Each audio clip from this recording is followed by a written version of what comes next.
Well, Dr. Persons, thanks so much for joining us today. Thanks, Jack. Really thanks to everyone, the diehards that are still here. So it's great to be able to do that. Last panel standing in the way of you guys and your lunch, so we'll try and make it interesting. Indeed. Right. Yeah. So, Dr. Persons, I know you've been chief scientist at GAO for over a decade now. Yes. But your second title, managing director of the Science, Technology, Assessment, and Analytics Office, is a little more new. Would you be able to talk a bit for people who might not be familiar with the work that STAA is doing, kind of what you guys are doing over there? Sure. Thanks, Jack. So GAO has been in the business of science and tech for a number of decades. As you all know, it's primarily known as the oversight arm of the U.S. Congress, and we are an independent, nonpartisan, fact-based agency. I think over time we've evolved to become essentially one of the, if you think about your big four firm or a firm like Accenture or McKinsey or something, we're sort of that version for the federal government, but we are all nonpartisan, not politically appointed type of feds doing things. So over time, as the government has gotten involved in more science and technology, so too the questions that we need to be answering for the array of Hill clients that we serve. We serve, by the way, 100% of the standing committees of the House and the Senate, and then up to 80% on any given year of all the subcommittees. So it's a very broad remit to be able to do that. Science and tech, as you know, we're immersed in an era of convergence, right? Cloud, AI, data analytics, 5G, all of these sort of things, all of it coming all at one time, and the incredible powers or opportunities there, and yet still the risks that we have. What does that do to our privacy, let's say? What does it do to our health and human safety, et cetera? So in recognition of that, that's where STAA was formulated to help amplify and expand on the work. And so really the best way to think about our STAA is really the oversight, insight, and foresight. Again, back to that sort of Accenture or McKinsey, something like in the federal government. Function for the Congress. And in the oversight domain, of course, we do look at a lot of the science and technology related issues. Think about the agencies like the National Science Foundation, or we look at Manufacturing USA. Any of those innovation programs, we need to, patent law, et cetera. So that will continue to go on. But in the insight domain, we have a business that we've been doing for a while on engineering sciences. It's looking at, the government's big into large capital acquisition programs. It could be a nuclear submarine like the Columbia class, the new Navy boat that needs to take over the Ohio class submarine as part of our key nuclear triad. From that over to, let's say, a facility to manage a special nuclear material like uranium, the uranium processing facility in Oak Ridge, Tennessee being constructed. So, but to look at that and say, well, what's the life cycle cost of that? What's the schedule risk analysis of that? What are the critical technology elements in that need to be managed and risk managed along the way for deployment? And then even in the software domain now, how do we develop software systems where we have, like my friend, the former chief scientist of the Air Force says, look, the JSF is really 20 million lines of code that can sort of pull 9G turns and things with hardware peripherals that fire missiles. So that's a big thing that we're doing, and that's really in the insight piece. Okay. The newest thing in STAA is the innovation lab that we have, and it's meant to explore advanced analytics, AI and machine learning that you've heard a lot of great things about this morning, and then other emerging technologies, Internet of Things, blockchain prototypes and things like that, because we have to prepare GAO and help Congress do its oversight on these particular technologies as they are disrupting things. And indeed, we're already getting those sort of questions. They're worried about, well, if this algorithm is sorting out, let's say, on a job applicant pool, is it sorting out just according to the idea of qualified versus not qualified, and not according to things that would violate the Civil Rights Act of 1964, for example. So that's something that we are going to have to do ourselves to help Congress do that. So again, that's insight.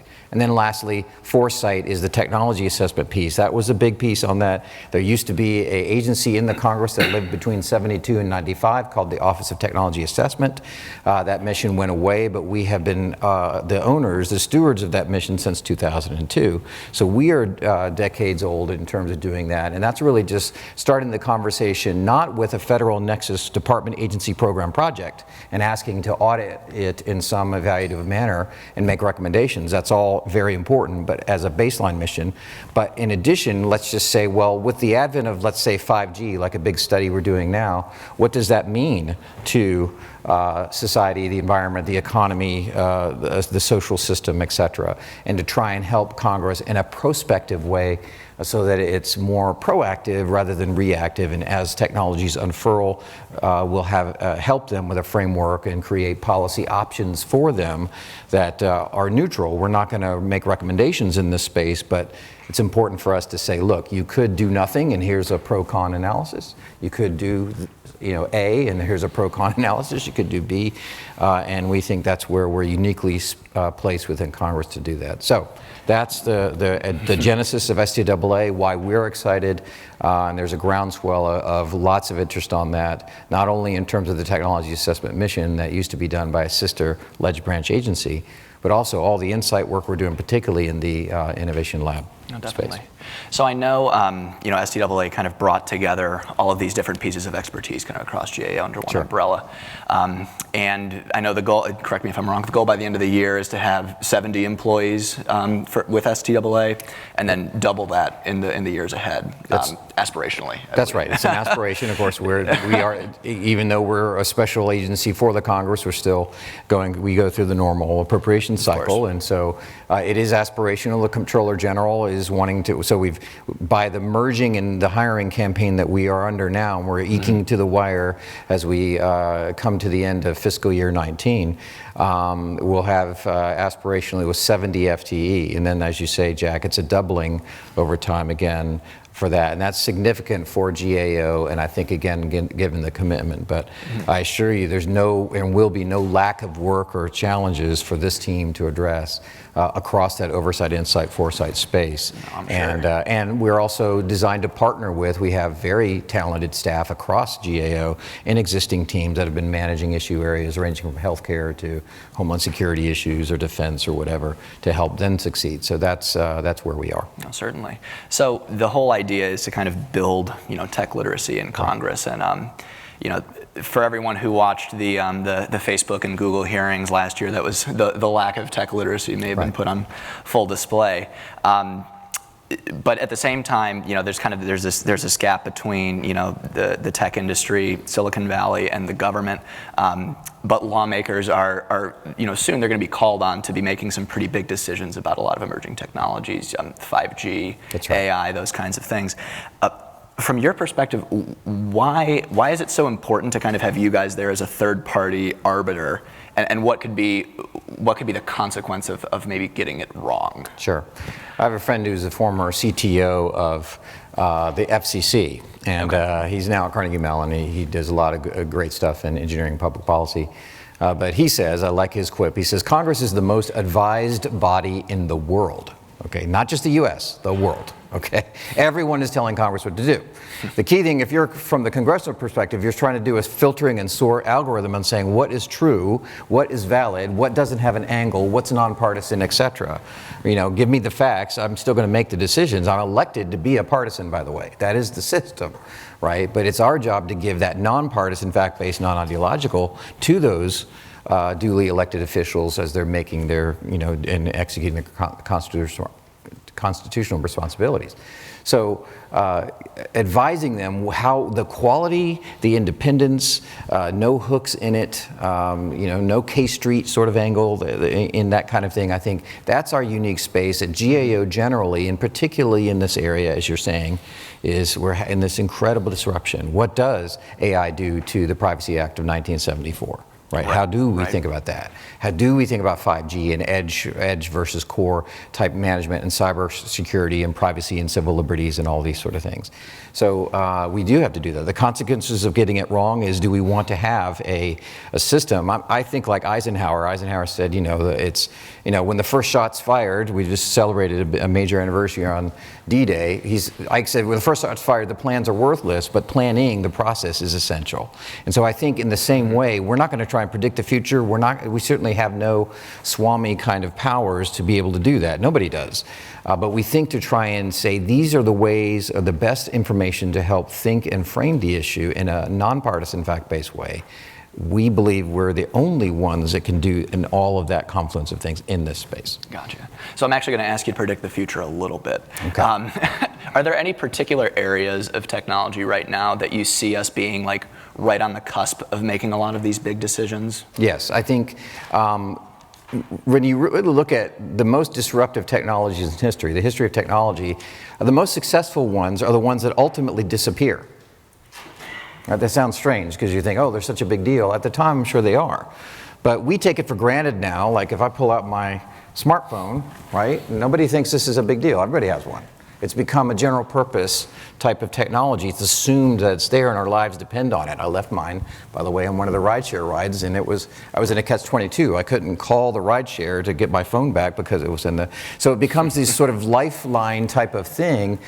We assume that when we plug into the outlets in the wall, we're gonna have that distributed electricity, right? We assume that we can walk in like there's Wi-Fi in this room that's free to us as long as you have the password, right? All of these things have profoundly changed our lives, and so that's where we need to be in that space to look at those things. So AI and blockchain and all these are having their moment.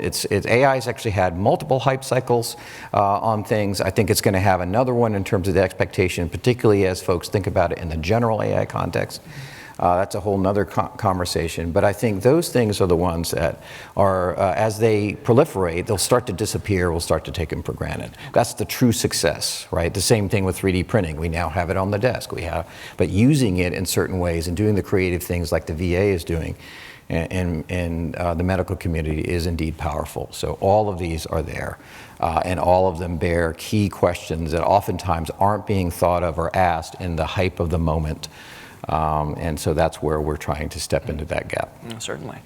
So one thing that I found particularly interesting when you guys launched STAA is kind of this this process you guys have for building your own expertise. So you obviously are hiring up, bringing in people across GAO, but then you guys are also partnering with different academic institutions, bringing in experts from outside the government for these kind of short-term stints, come in for a couple years, advise you guys, contribute to that mission, and then go back to their lives outside of the government. Right.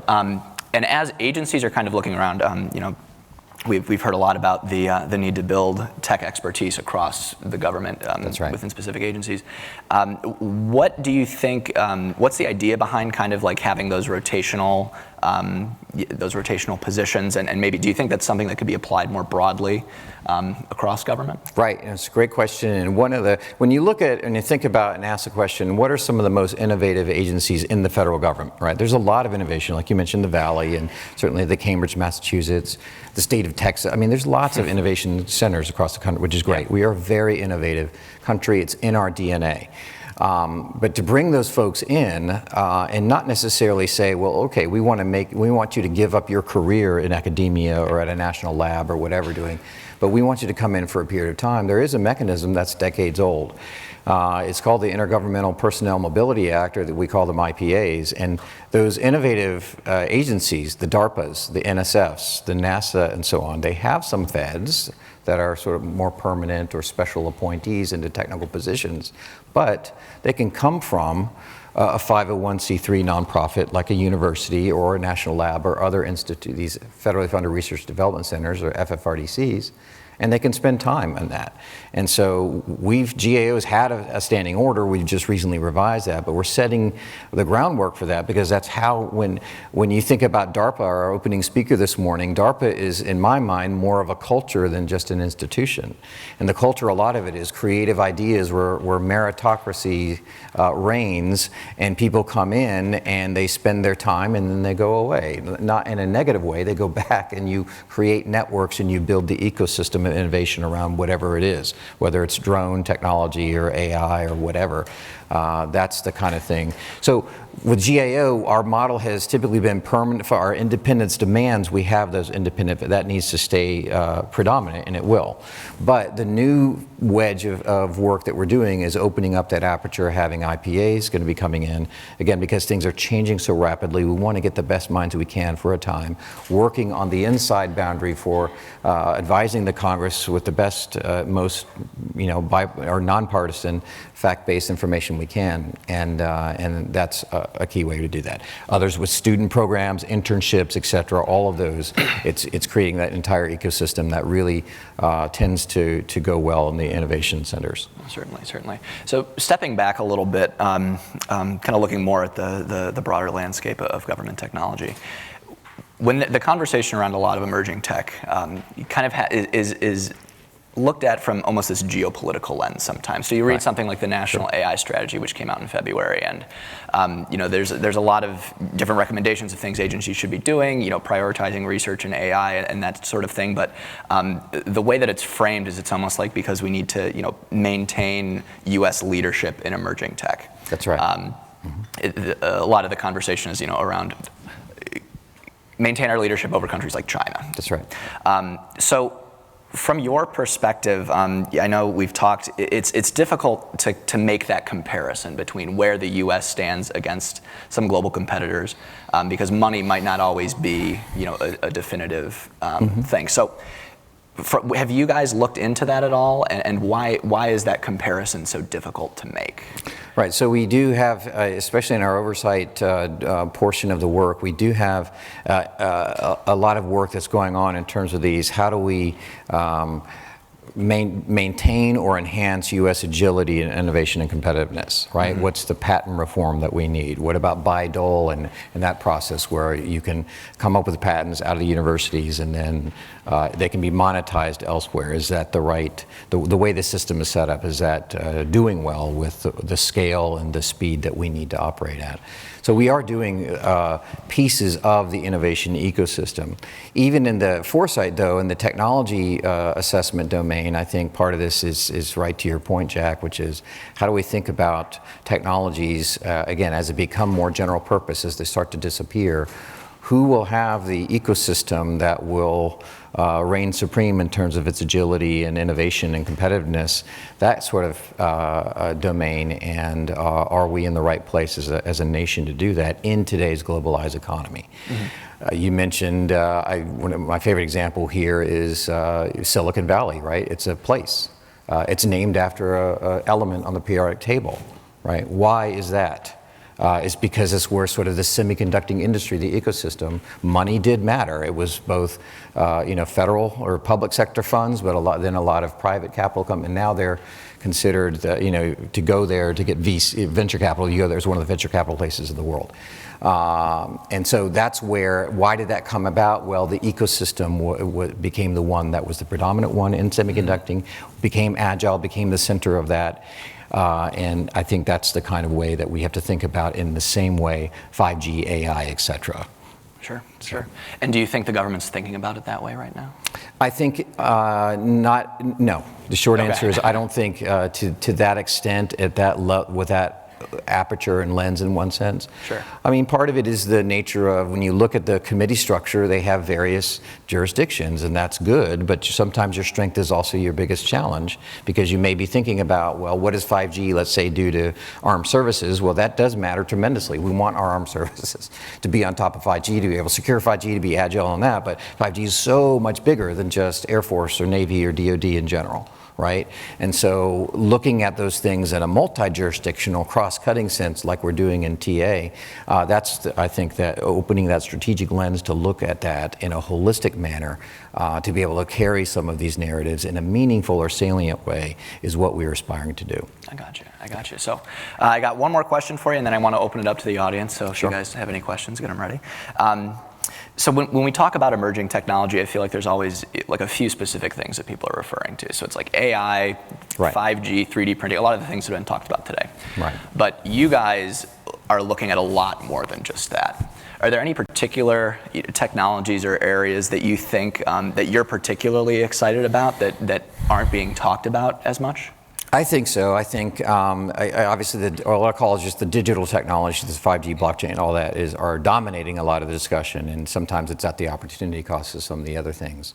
You heard about 3D printing. That's been something that we've done some work on, and you're seeing at VA. But I think even more so is in the synthetic biology domain, and that's both at the micro scale and the macro scale. I did my dissertation work at Wake Forest University, and since I left, they developed this incredible center for regenerative medicine. It's just unbelievable. It's like science fiction. And my friend who directs it, Tony Atala, Dr. Atala, I'm convinced is going to be a Nobel laureate in medicine someday, but we're talking about printing kidneys from stem cells that are ethically sourced, right? So that you can now, in other words, find cures or get rid of kidney or organ donor lists altogether in theory. Now it's a lot harder to do than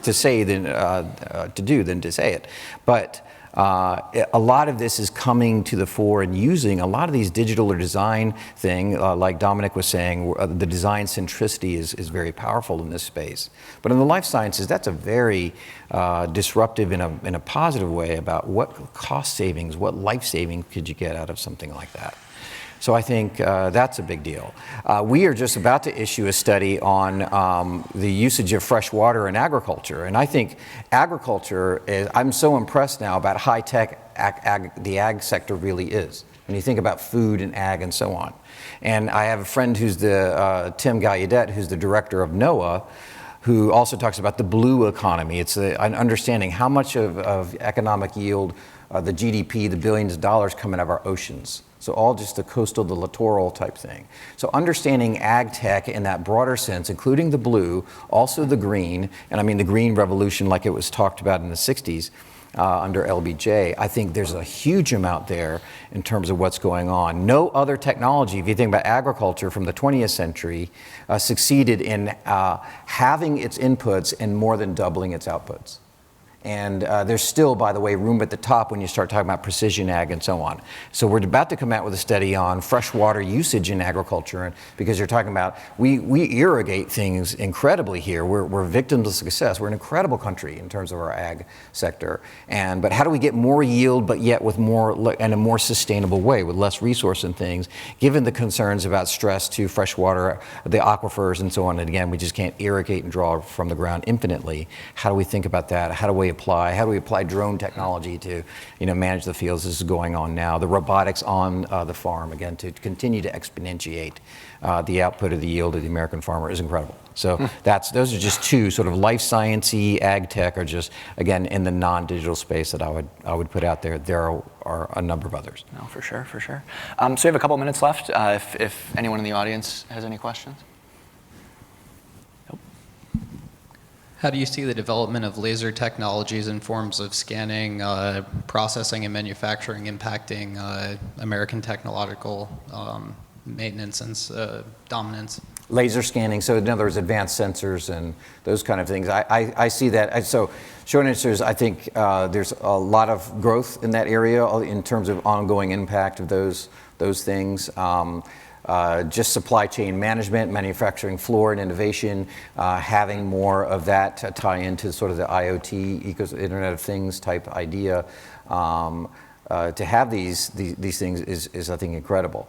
I didn't mention manufacturing sector, but you could go on to YouTube and type in Tesla factory, and you'll see what putting together an electric car looks like now. The manufacturing sector has changed dramatically. It's very high tech, and so these sort of these supply chain, these sensor systems are, I think, again, are continuing to give, I think, producers tools to better manage, to better produce their output, and increase their margins.